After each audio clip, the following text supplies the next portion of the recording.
How are you doing? My name is George Fitzgerald. I'm the author of the critically acclaimed book Somebody Up There Likes Me Too and the manuscripts.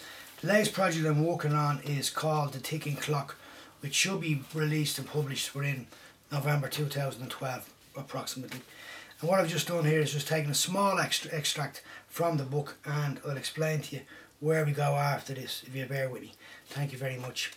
Now, just as Mark was to depart this life, images of his life came before his eyes.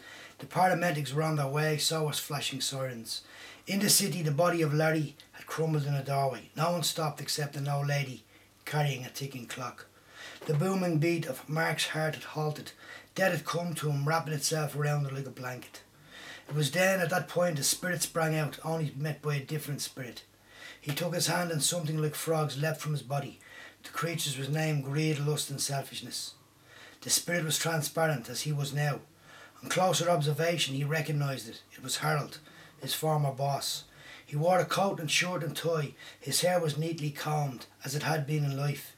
However, he was loaded down with huge money bags. They were tied to his collars, his pockets, and to the tail of his coat, leaving a trail, stretching as far as the eye could see. "No, I don't believe this. This is not happening. It must be a dream," Mark said. Now, to say that Mark found himself in the dreadful place would be dodging the facts. There is no other way of saying it, because no matter way we put it, the place was undoubtedly lacked the luxuries that Mark was accustomed to in life. An abode he no longer owned. He was dead. There was not the slightest doubt about that. His bodiless spirit signed that off better than any clergyman, doctor or undertaker. He reached for his wallet. He couldn't buy himself out of this one. It was a crucial point, because when his hand went through his spirit, it sort of gave it away. Mark was dead. Now, the concept of the book is not particularly about one particular point, which is a person going or staying in hell.